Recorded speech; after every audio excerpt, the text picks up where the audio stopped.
Hi, everybody. I'm Bombschneider. Welcome to the Song Club. I knew it was a bad idea to meet you here, my dear. 'Cause now that you've done it, All right, here we are once again in the Song Club, getting our Song Club on. I think that's the way the kids say it. But I really don't know what the kids are saying, because I don't talk to the kids or anyone, really. I just do shows, I make music, hang out with my fam, hang out with a few friends every once in a while. But that's about it. And just listen to the cars drive by, as they are wont to do here in the city where I live. The big city. Anyways, hope you guys are doing well. Welcome. I wanted to say thanks to all my Patreon support crew, which is you if you're listening probably. And if you're not, and you want to get your grubby little thinglets on these songs that I'm presenting today in the Song Club, it's real easy. Just go to Patreon, patreon.com/Bombschneider. If you don't know how to spell it, you're not alone. There are other people that don't know how to spell Schneider, one of the most popular names in Germany, but I don't know how to spell Johnson. I mean, maybe I do, maybe I don't. But I wouldn't bet my life on it. If somebody said, if you can spell Johnson correctly, we'll give you $100,000. But if you spell it incorrectly, you will lose your life. I'll be like, sorry. Can we change the word to Franklin? Because I'm real good spelling the word Franklin. But Johnson? I'm not going to bet my life on it. Jones? No sweat. Now, might I slip a Z in there at the end just to be kind of, I don't know,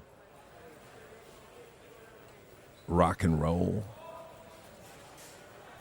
Yeah. Would I be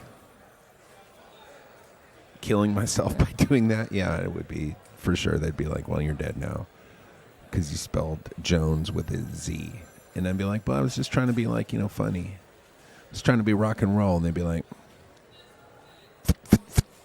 and then be me falling to the ground after being hit with 3 silencer bullets. Man, it's loud in this cafeteria.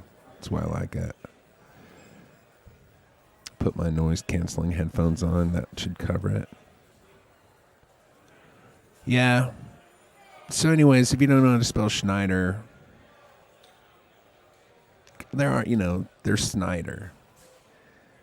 But that's the wrong way to spell it. I don't know how Snyder came into being, but it's wrong. Sorry, Todd. If you're listening, your last name's spelled wrong. Change it to the correct spelling, Schneider, the German way. Or change it to the American, which is Taylor. But don't use the Snyder. And some people spell that Snyder with a Y, and some people spell it with an I. They're both wrong. I know they're probably in 2 different camps going, the I is right or the Y is right. And I'm over here in the right camp going, hey, change the spelling. Both y'all are wrong. Now, are there thousands, 10,000s, hundreds of thousands, maybe millions of name camps where people have spelled their name differently or correctly in the world? Yes. It's one of the greatest battles that's ever taken place in the world. Name battles. But the good news is, for me at least, I'm right. And everybody else who spells their name differently than mine and calls themselves any of the Schneiders Schneiders, Schneiders. They're wrong. Now, did I think about changing my name when I got into the rock and roll game early on? You know I did.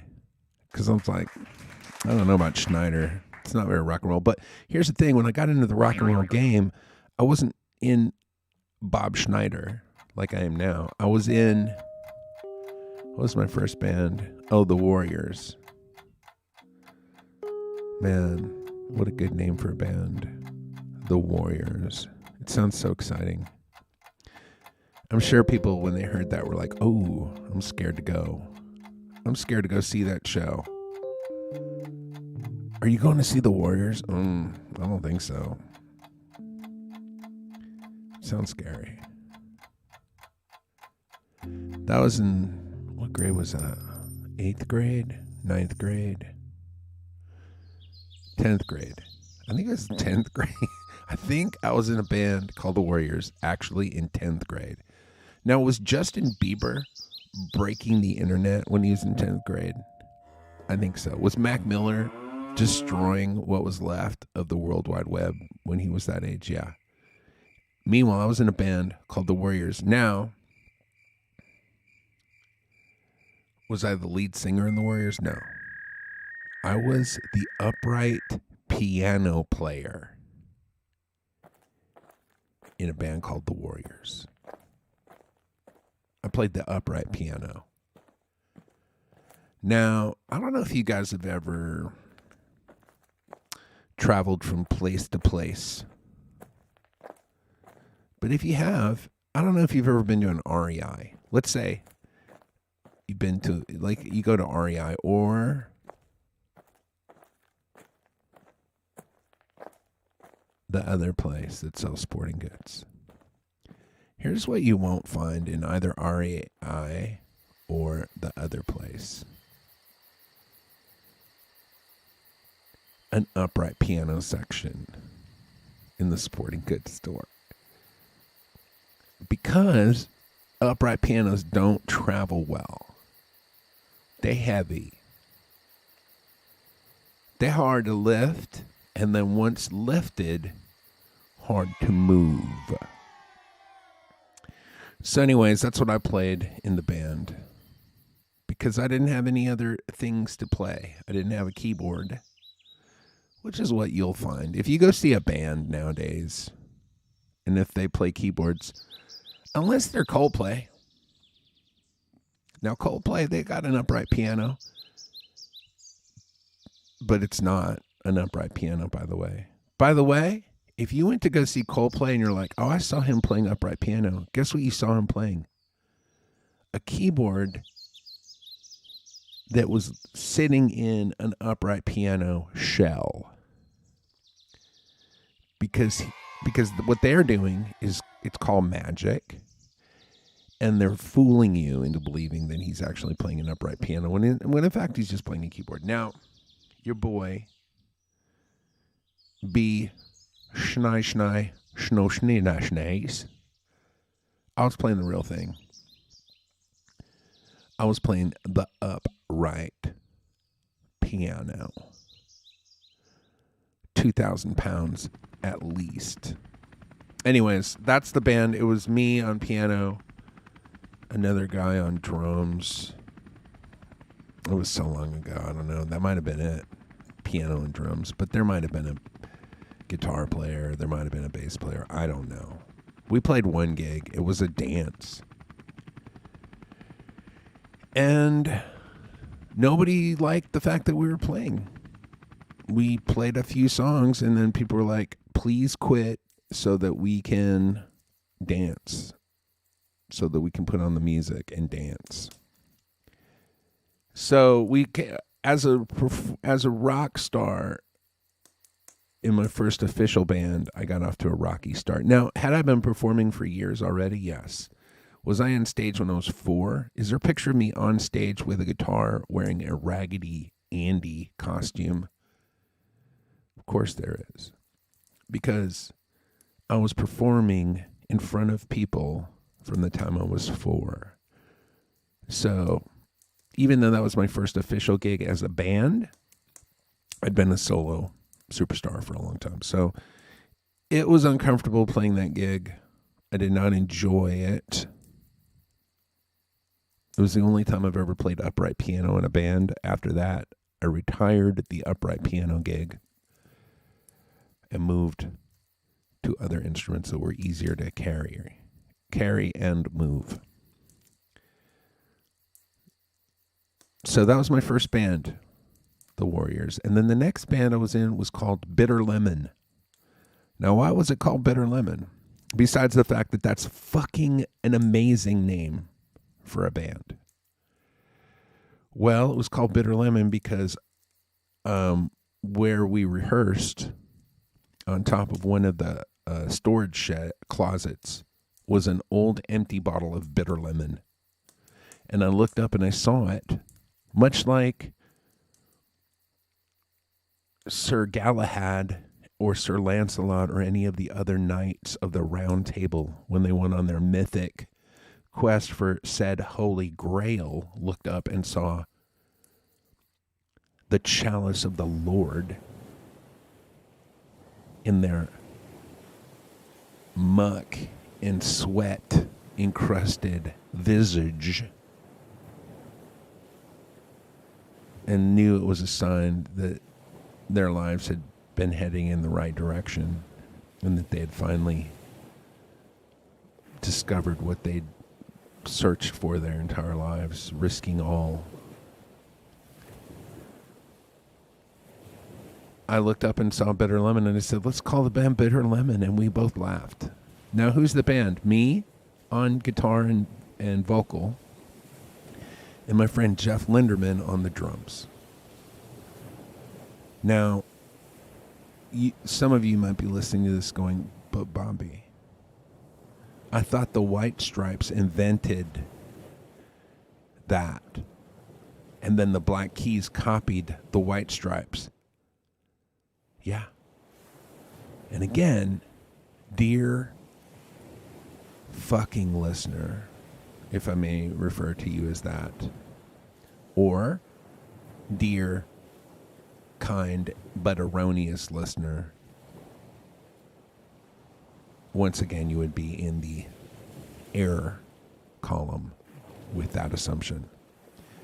Because the first band to bring that fucking guitar drummer duo heat was a band out of northern Germany called Bitter Lemon. I'm going to say it because we were in Germany at the time. I'm going to use a German accent to describe this next part of the podcast. No, I'm not, because it's not very good. Anyways, yeah, that was my band, Bitter Lemon. Now, was I don't know, 7 when I was in that band? No. I was actually 16 going on 17. Kind of like that Sound of Music dude that turns into a Nazi. Except I didn't turn into a Nazi. I just turned into the local hero of the high school that I was in. Because what happened was we played a talent show, and me and your boy Jeff Linderman wrote some songs about some of the kids in the school. And then we blew up that talent show. Now, I should have probably done that talent show right when I got to school the year before, and I wouldn't have been an invisible bully bait POS. Because after that show, your boy Busy Schniz was the high roller at Ulsterholz-Scharmbeck American High School in Ulsterholz, in Germany. So that was my next band, Bitter Lemon. So we got Warriors, a fantastic name. Bitter Lemon, equally as good. And then was in a band and then moved to the States and was going to UTEP and got in a band with the Nirala brothers, Salim and Ferris Nirala. And once again was a keyboard player in that band, not the songwriter or the main singer, but the keyboard player. Now this time I actually had a keyboard. Was it a super shitty Yamaha PRS keyboard? Yes. But it's what I had, so it's what I played. And that band was called The Crying Dimes. Again, how is your boy batting 100%, 3 for 3? His ERA is 100%, whatever that is, whatever the numbers are. I think it's 100. When the greatest rock and rollers of all time, I think their batting average for names of bands is probably like 232. Ghost Rose, by the way. Anyways, yeah, so Crying Dimes. And then at some point, even though I was in the middle of getting a fine arts degree, which of all the degrees that you can get in college is the most useless. Nobody cares. Unless you want to become a professor and basically end your life early by becoming a professor of art at the college level. It's the most useless degree. But while I was earning that degree, or not earning it because I never got the degree because didn't go to school very often. And when I did, I was usually drinking. But yeah, so I was playing in that band, and then I heard about Austin. I was like, I'm going to move to Austin and start the Song Club. And here we are. So now you're up to date, and we're all good. And let's get into it. This is the Song Club. Let's listen to some songs. Now, I've written a lot of songs that sound like songs, and that's cool. But I'm starting to get to the point now where I'm just going to be like, you know what? I'm going to get off the path that all the songwriters have been on. They've been on it. I'm going to go off the path. And so I'm going to start doing it, and you're going to come with me. Or if you don't want to come with me, you can find your way back home. But it's dark. And good luck.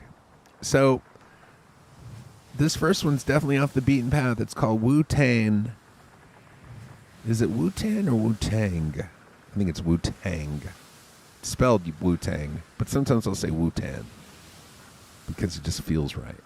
You know, sometimes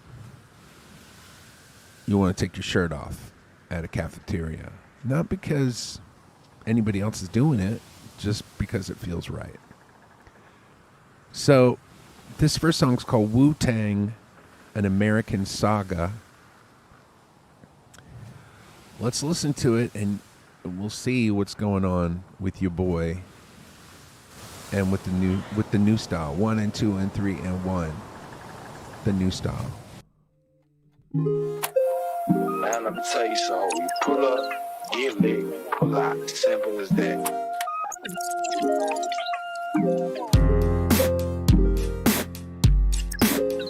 Yeah, already I'm digging this. I was watching WU-TANG, the American Saga on Hulu, and I was wondering, man, how much of this shit is made up and how much of it's true?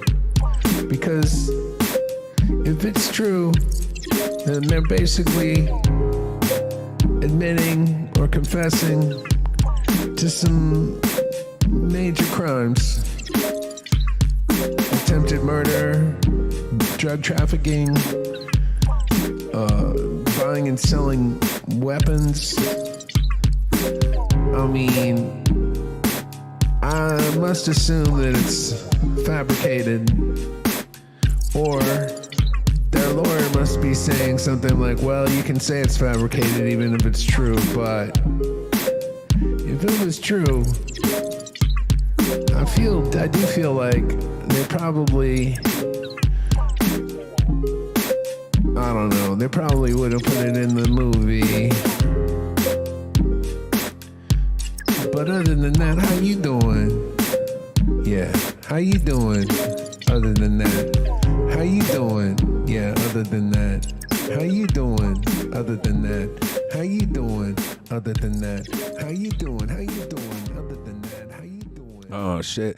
It almost feels like I've basically made a song. I should have called that song "Song Club" number 58. Because it's basically the Song Club podcast set to a beat. You're welcome. I don't know. It's so good. It's hard to even really put it in a category. I guess if there was a category in the Grammys called just best song that we like the most category, then that's the one I would submit that for. But there isn't. They have to make sure everything's like, we got to fit it into the box. We got to box this shit up. And that's what they do, and that's fine. And so if you've won some Grammys, just know that it's like going to school and wearing a tie. It's like going to school and wearing a tie. So if you've won any awards, I like the way you've put your tie on. Because your boy don't wear a tie. Well, I did. For years, I wore a tie in a band called the Scabs. Another great name for another great band. And yes, every time I would hit the stage with the Scabs, I was wearing a tie, and so was everybody else. It was mandatory. But it was a different time. It was called the 90s. And in the 90s, wearing a tie and a suit was kind of cool for a second. And we were part of that. We were part of that, being cool. And I guess I still am. I think once you are a part of being cool, you just kind of always are. Unless, being cool is something terrible. And then you're definitely not cool. And there has been some of that throughout history, I'm sure the people that were like killing and torturing people during the Spanish Inquisition, like, Cardinal, Bing Bing, or whatever the guy's name was. That was the Cardinal in 1628. Like, that guy probably thought he was cool because he was just raping and killing people. He had all the power and stuff. And he was like, oh, I'm raping and killing everybody. I'm cool. And everybody was like, yeah, you're cool, because they didn't want to get raped and killed by him. But now we think of Cardinal Bing Bing and we go, that guy wasn't cool. That guy was a monster. Now, 400 years from now, are they going to listen to the Bombschneider Song Club and go, oh, that guy was a monster? No. No, the opposite will be like, oh, that's the revered and exalted Bombschneider, mostly ignored during his life, but after he left his indelible mark upon the earth, much like King Kong, Godzilla, or any of the other large Japanese biopeds, much long after, when there's dust and dirt and rain settled into those massive indentations that he put upon the planet, only then was he recognized throughout the world for the greatness. But you guys know this. I'm preaching to the choir. You guys know what's going on. That's why you're here. That's why you're at the Song Club. You don't need to be told. You're not wearing a suit and tie. You're not wearing a pair of fucking beige camos. Unless you're in the military and you have to, but if you're not that, you're just, you know what I mean? You're on your own path. And by own path, I mean my path, which is my path, but that's fine. But we're here. Let's listen to another song. Here's another new one from this month. Now, does it break the songwriting mold the way Wu-TANG Clan an American Saga did? Did it rewrite the songbook? Did it really just destroy? Did it burn the House of Song to the ground so that it could be rebuilt brick by brick by me and maybe 3 other people? No. Is it a great song though? Yeah. It's so good. Anyways, it's about being in a relationship for a long time, maybe, and maybe some of the sparks gone out of the relationship. Let's check it out. It's called Haven't Thought About Dancing.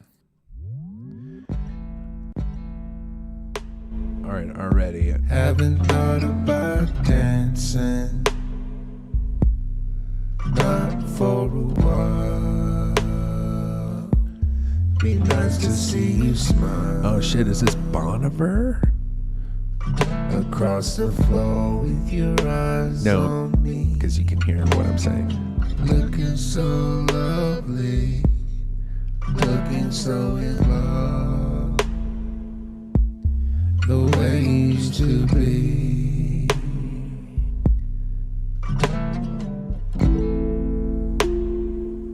Oh yeah. Podcast shaker.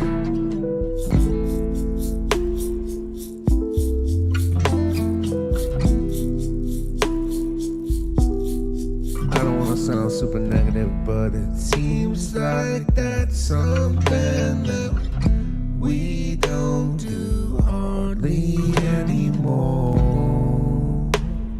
Spending time looking into each other's eyes. Oh, baby, damn. Oh, girl, you know I love you more than anything in the world.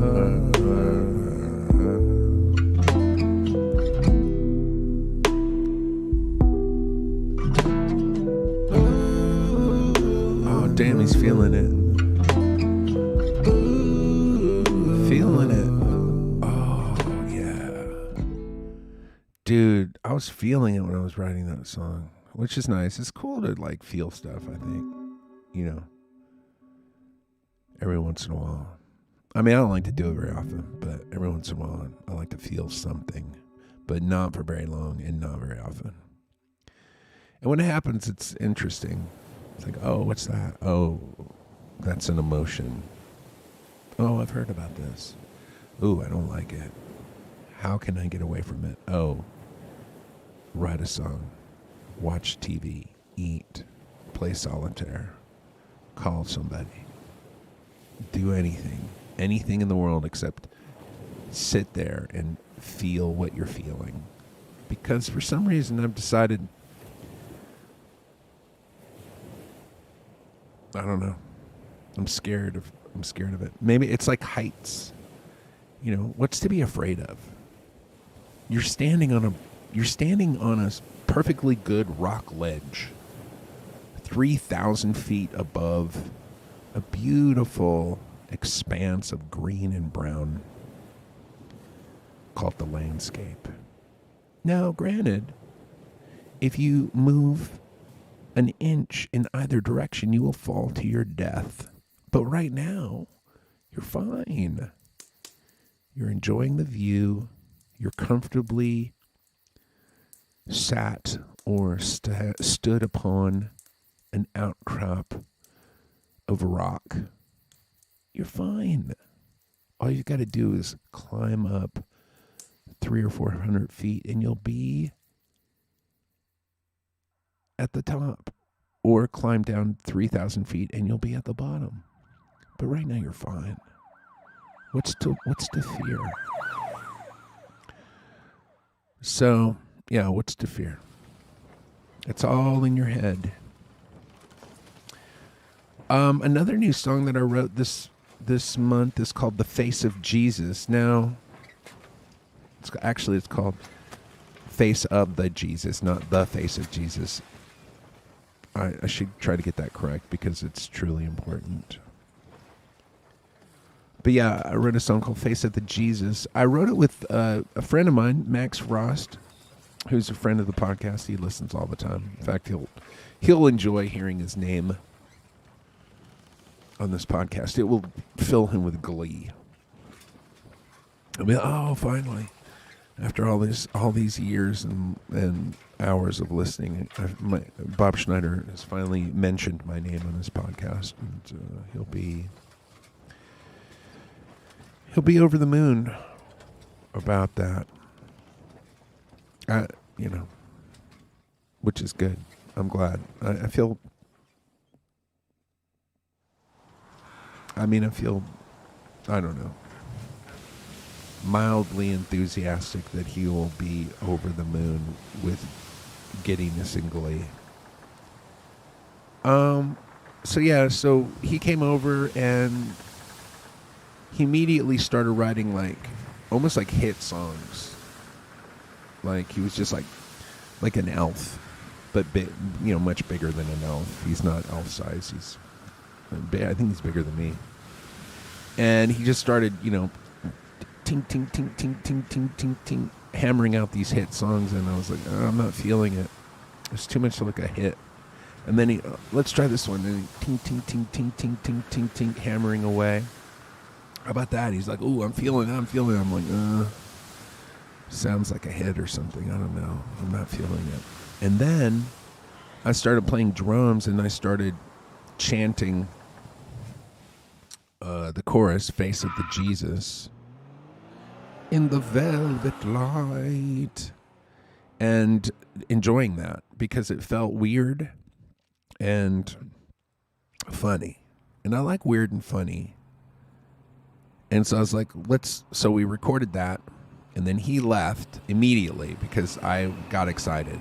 And he was like, this is not a hit. Nobody's going to like this song. Why am I here? Why am I hanging out with this old, freakish, fat fuck? And he left. He was gone. Like, once we recorded the "Face of the Jesus" part, he was so fucking gone. He was like, I almost felt like we were making like Tenet, the reality show series where you're going back in time. I'm like, was he even here? Did he even come to my house and help and co-write a song? Because he's gone. Dude, he was so gone. Now, have I seen him again? No. Will I ever see him again? Probably not. Has he blocked me on Instagram and his phone? Probably.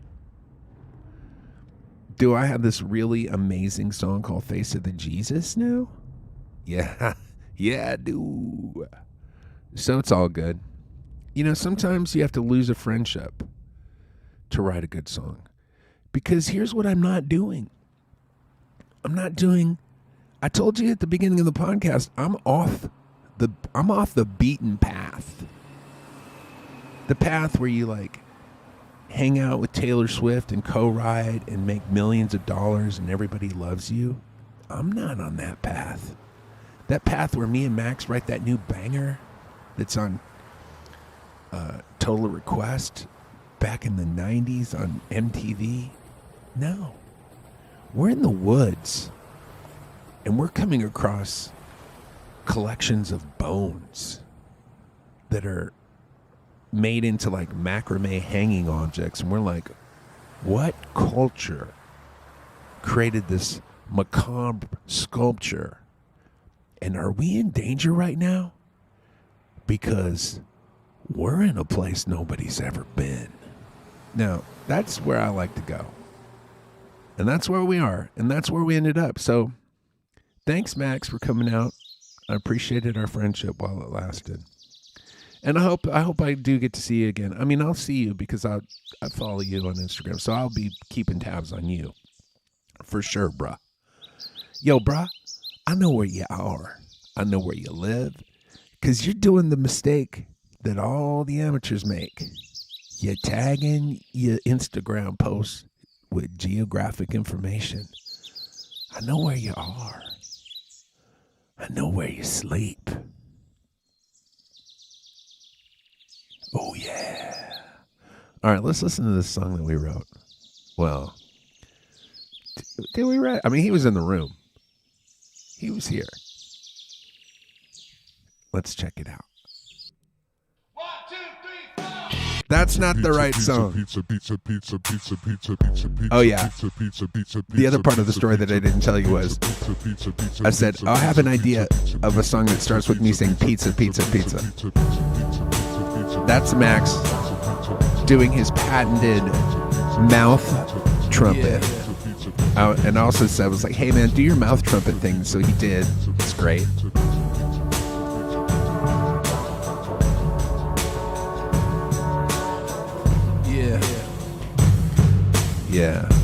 Yeah, even I was singing out of that. So. I kicked King Kong's ass, rolled the dice with the demon. I threw the blue across the yard, I'm making semen. Whoa. Took my teeth out to meet you. Whoa. I hope you guess my name, it's Teacher. Whoa. I took a look at the sun, it burned my tongue. I keep getting older, but I'm so damn young. Spit out the fire that was burning all the ladies. Now I'm going around the country, making babies. I wish I knew you better, but I really can't say. Got the Burger King doing things my way. I bung my car against the fence, threw my pants in the lake. If you wanna call me later, bitch, put on the brakes. The sky was all open, the stars fell down. It didn't matter to me, cause I own this town. I got ice in my bones, bones in my fingers, fingers in my toes. I couldn't get any bigger. I grew a pair of hands, grabbed the world by the collar. Made a blind man dance, made a damn tree holler. My mama was a wolf herd, the woods were my paw. Took a look around and let me tell you what I saw. Oh, yeah, there it is.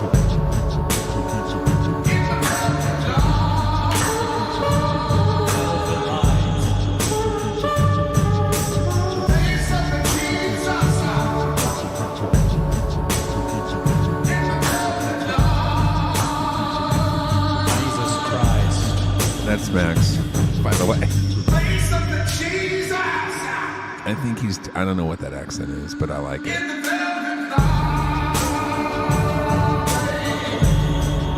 The motherfucking velvet. Cussing.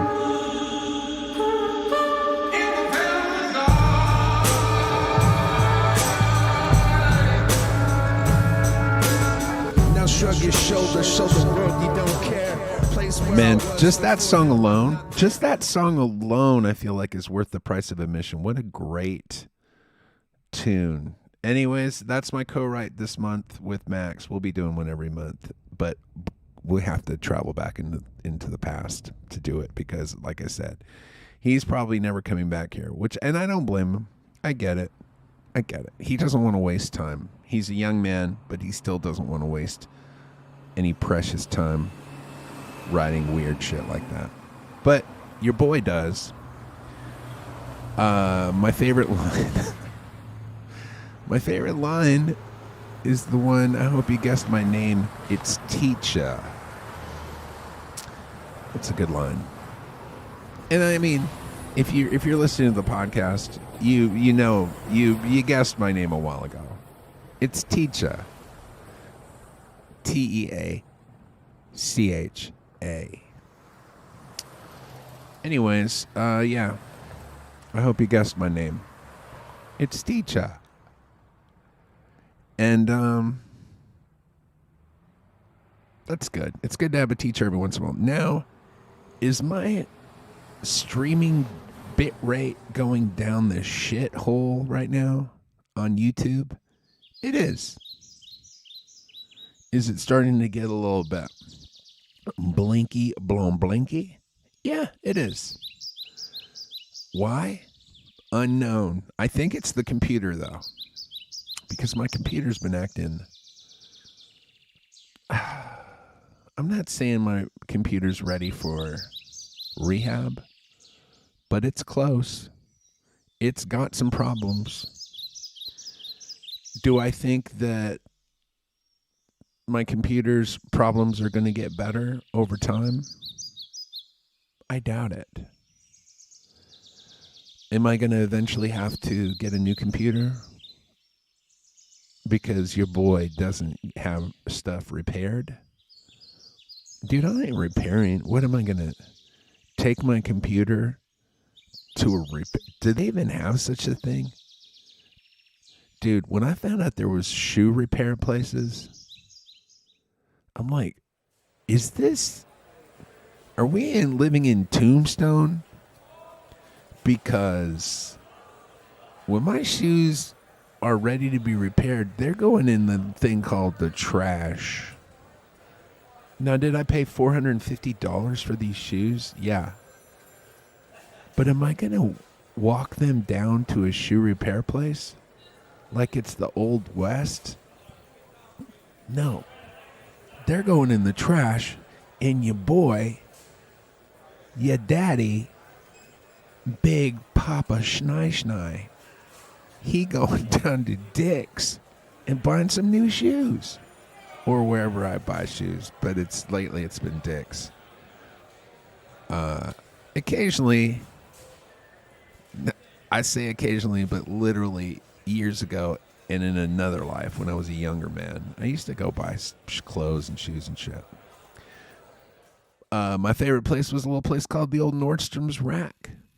But as far as I'm concerned, I don't even know that place exists anymore. It's been so long since I've been there. But yeah, I would go there and buy the shoes that other people just refused to buy.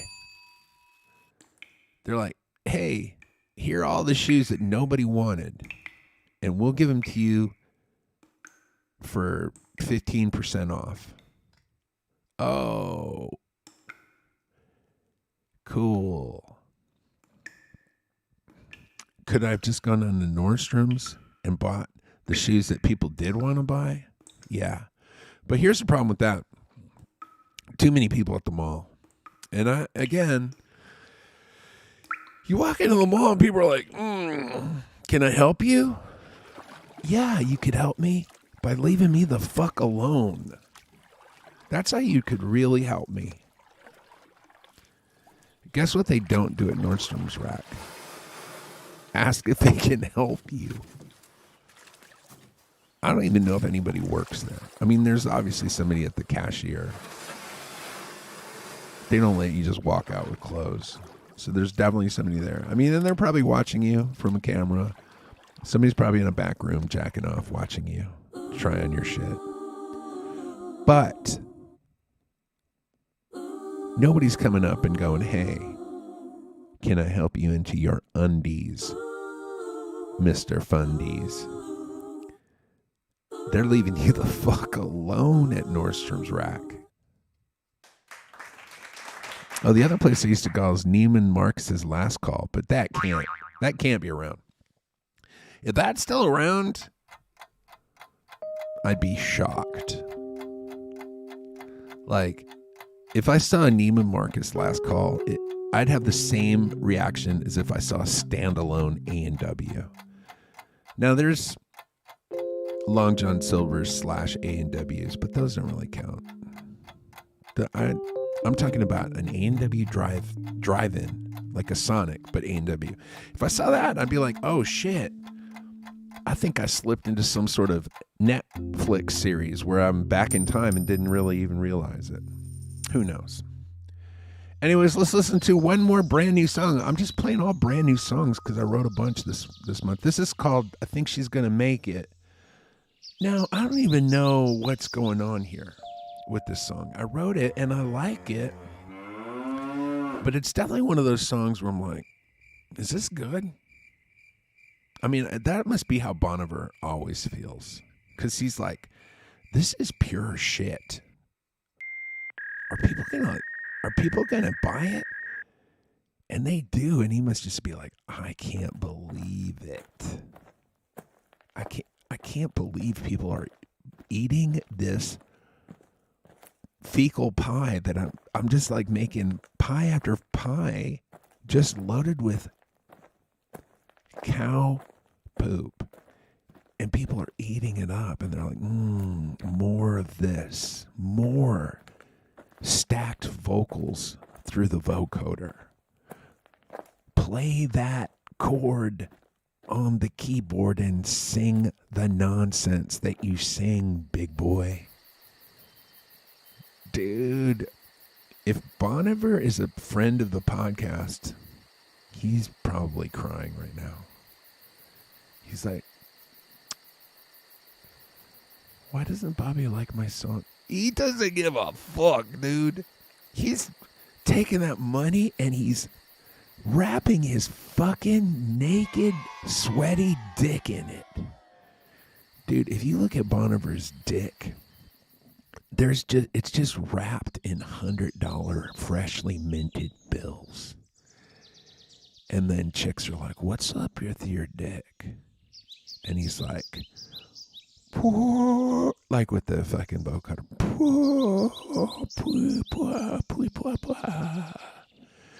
And they're like, you can't wrap your flaccid dick in a bunch of $100 bills and expect to do anything with me with it. And he's like,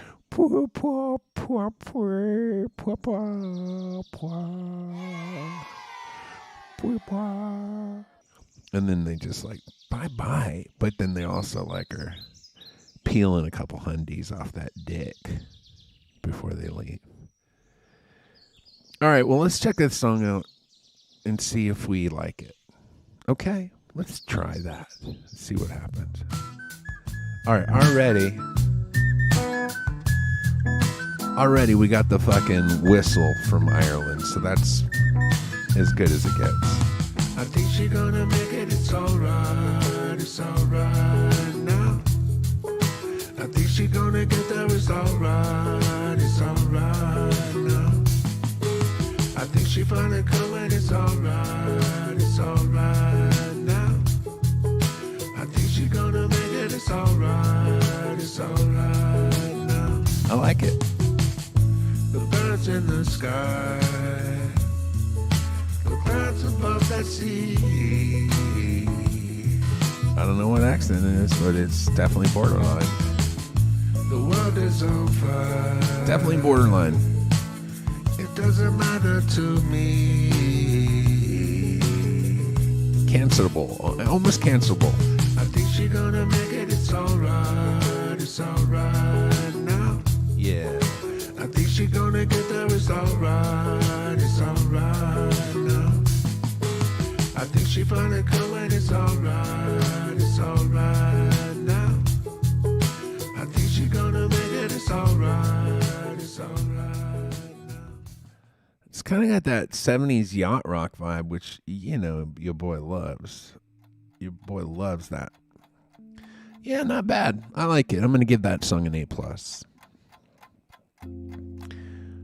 I think she's going to make it. I was going to make it more... I will say this about that song. When I first started writing it, I was like... the song was supposed to be about, like, a woman orgasming or reaching orgasm. So... And it's tucked in there where I say, I think she's finally coming. But I tucked it. Because after a while, I was like, I don't want this to be just a straight up sex joke song. Because those get old. Hold on, I got to get this fax. Those get a little old after a while, I think. Those kind of songs. Man, we're just fucking burning up the hour. The Song Club hour. So let's listen to another song because I got like 4 more songs and we've only got about 10 minutes left. All right, let's listen to another one. This is called Tell Them What They Won. Now this is more of your traditional songwriting, and I think I will say this. I wrote this at the beginning of the month, and I was still on that songwriter path that all the songwriters in the world are on. It's before I stepped off and went off the path and ended up, WU-TANG, an American Saga. So this is when I'm still on the path, and this is maybe one of the reasons why after I wrote this song I was like, you know what, I'm getting off this path. Let's listen to it and see, even though it's on the path that a lot of songwriters are on, it can still be good. I mean, Bob Dylan wrote Blowin' in the Wind on this path. Let's see if it's on par with that song. Man, more of the pipes from Ireland. I may become She used to get up on the table, pull her pants down to the floor. James She used to McMurtry. do a lot of things like that. She doesn't do it anymore. Dude, I'm doing like a James McMurtry impression. Now it's hard to be okay. I used to think I knew you. That was long before today. I don't worry about tomorrow. It ain't ever gonna come. Yeah, I learned a couple things since then. Jack, tell her what you want. Dude, if I don't sound exactly like James McMurtry, I don't know who I sound like. He wanted to be a fireman, but he never found a fire. He moved in the mountains, get a little higher. Bought a cabin in the woods, cause Light hide himself away. Never saw him again, though. I guess doing okay. By okay, I mean, well, there's nowhere left to run. That ain't a bad place to be. Jack, tell him what he's won. Tell him what he won. Oh, man.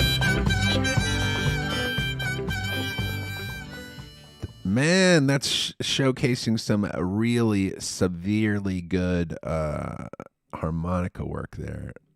Nicely done, me, for playing harmonica that well. Without even any lessons or learning, really. Just doing.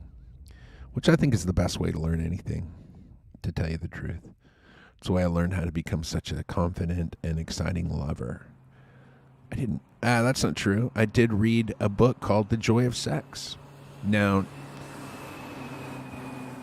was I masturbating most of the time? Occasionally. It was hard to get through it because they had pictures. And when you're young and you see a picture, it's like, might be time to take a break from the reading. But yeah, I guess I did read, and I did read the Kama Sutra. Your boy read it. I didn't read much of it. When I say read it, I mean I glanced at it. I might have thumbed through it at the bookstore. I definitely didn't read it cover to cover. Because, what am I, a scholar? Yeah, I am. But the Kama Sutra, come on. What am I going to read? Jeff Tweedy's book, How to Write One Song? No, I'm going to read like the first, I don't know, couple pages. It's pretty good. That guy's smart. He's so smart. I wish I was smarter. If I was smarter, I'd probably be more successful. If I was smarter, I could figure out all the things that I do that are pretty much self-sabotaging. But I'm not. So, what am I going to let it stop me? No. Your boy gonna keep going. Your boy gonna keep doing. Your boy gonna keep calling himself your boy, which I should have stopped doing 5 podcasts ago. So those are all the new songs from this month. So then I was looking through the old songs that I have not put out in the Song Club. These are songs that I've written over the last 20 years, and they're on my computer. And I'm always amazed when I find songs that I haven't put out yet, because I've put out a lot of songs. 400 songs, something like that. A lot of songs. It's whatever 56 times 8 is. I think that's around 400 or 500 songs have been on the Song Club, which is a lot, but your boy's written a lot of songs. So anyways, I found this song called Mental Problems, which I used to do all the time, and I like the song. And I was shocked I hadn't put it out. But I haven't, and so here it is. It's in the Song Club. Now, I don't do this song anymore because I saw a movie called, I don't know what it was called, but it was the documentary where they interviewed the guys who Michael Jackson molested when they were kids. And I would joke in this song, Mental Problems, about Michael Jackson. And it was funny when it was, he was dead, but he'd been brought up on child molestation charges, but it was never proven. And so it was kind of like, well, maybe he did, maybe he didn't. But now that I know he did, it's not funny anymore. But I don't think it's in this original song. I don't think the Michael Jackson line's in this song. I think it's only in the live version. So this is like the original version where there was no Michael Jackson. Let's check it out. 1, 2, 3, 4. Oh, listen to that.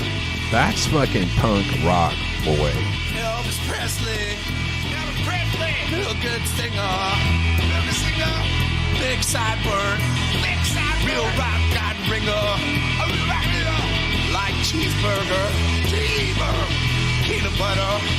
Peanut butter. He wore the rhinestone. Rhinestone. Became a deputy. Carried a gun. Good karate. Never made love to a pregnant lady.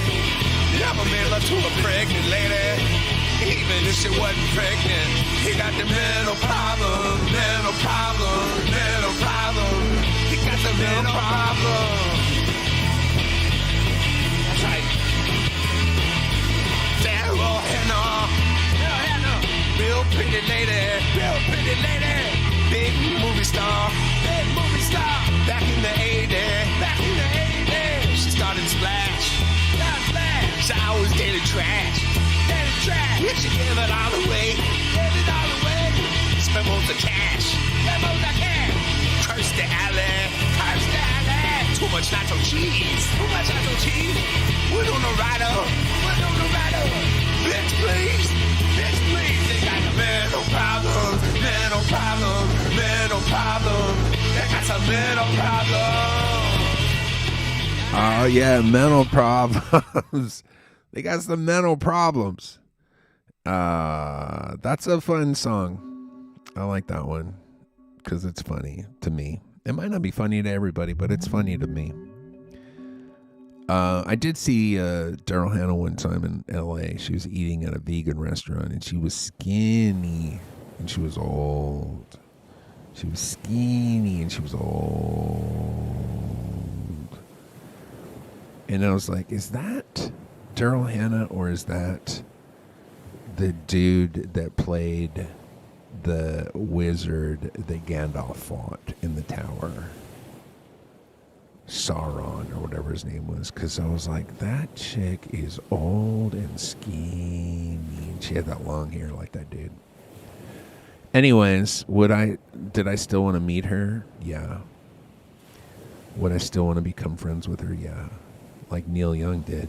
Neil Young, I think are they still together? I got to look that up. I hope so.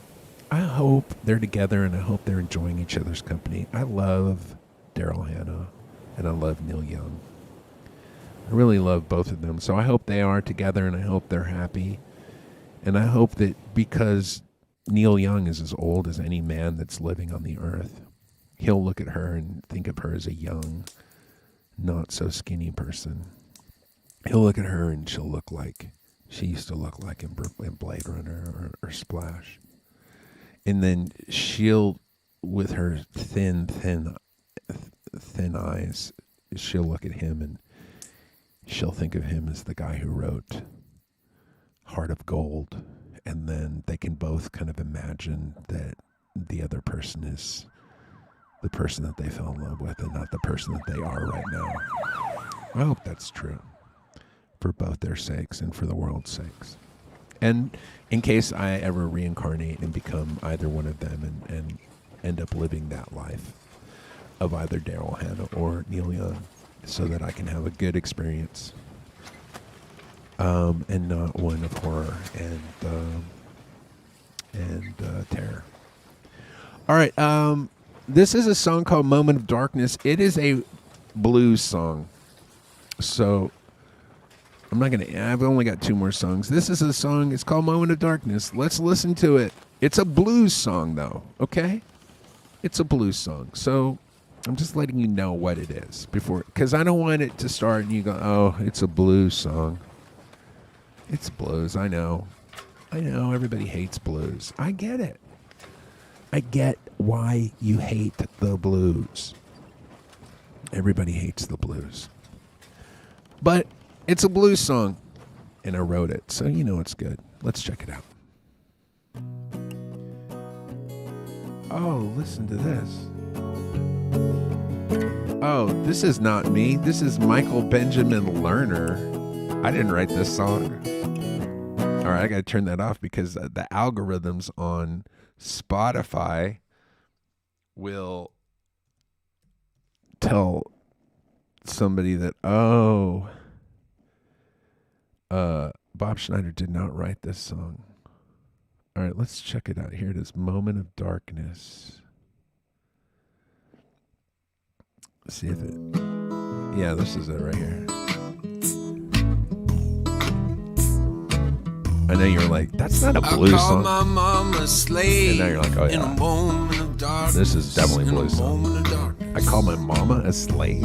What? I didn't know how to behave in that moment of darkness, in that moment of darkness. Jesus, what's going on? This was written a while ago. Oh, I tried to be brave in that moment of darkness. 8 years old, in that different moment time. of darkness.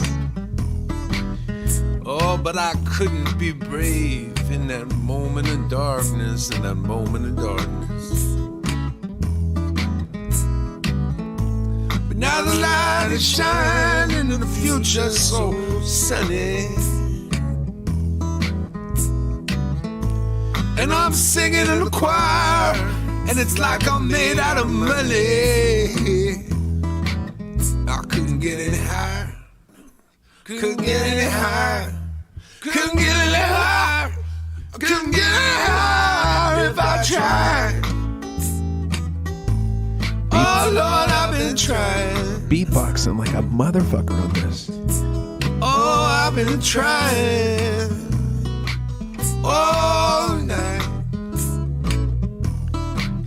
I kept my chances at happiness right down the middle in a moment of darkness. Anyways, you get the idea. You don't really need to listen to a blues song for very long to understand what the song is and what's going on. I mean, that's the good thing about the blues. It's like looking at a rock or something. Like, you look at it and you go, okay, that's a rock. I got it. It's a rock. And, but some rocks are pretty. Some rocks are shiny. Some rocks are not shiny because they haven't been in a stream for 1,000 years. But they're rocks. And you look at them and sometimes you'll literally spend like more than... If it's like the most amazing rock you've ever seen in the world, you might spend 30 to 33 seconds looking at it. But that's about it. Then you're gonna, there's another rock over here. Okay, I get it. There's a bunch of rocks here. Okay, but I gotta go now because I've seen that, and we're good. Anyways, speaking of rocks, that's it. We're done. It was an hour, and it came and it went so terrifically fast. It's hard to believe that it came and went so quickly. But once again, it was a joy hanging out with you here on Bombschneider's Song Club. I named it after myself. How about that? Anyways, if you want to download or have the link to download all these songs that you heard on the Song Club, it's easy. Just go to patreon.com/Bombschneider and sign up today. It's real cheap to do it. Unless you're a baller and you want to just spend some extra money because you're like, you know what? Fuck it. I'm spending more money because I love what you do. And that's cool too if you want to do that. But if you want to spend the min, that's fine. But it's cooler if you spend the max, which there's no max. But you get all these songs and you also get access to my live streams, which happen every Tuesday online. And some other little things like something really cool, actually, that's coming up very shortly here in the next week or two. It'll come up this month, the month of November 2021, if you're listening in the present and not in the future. But yeah, there's a really cool thing coming up if you're on Patreon this month. So anyways, you are probably already. So I'm talking to the converted. So the last song for the Song Club, the one that will take us out of here, is a song called Mr. T. This is another song that's pretty old. How old? Who knows? All songs before 2013 are all grouped together because I think I must have gotten a new computer or something around that time, and so all the dates are 2013. But I probably wrote it before that. But who knows? Anyways, it's called Mr. T. I was a big fan of Mr. T. Still am. Had to look up recently if he was still alive, and he is. He's still alive. And he's not that much older than me, actually, which is weird. He's like 10 years older than me. which doesn't, it seems like he should be 40 years older than me, but he's not. He was real young, I guess, when he became famous. All right, or maybe I was older than I thought when I liked him. Anyways, here it is, Mr. T. Thanks for joining me. Hope you guys have a wonderful month, and we'll see you next month here on the Song Club. Maybe. If you're like Max Ross, maybe not. Okay, bye.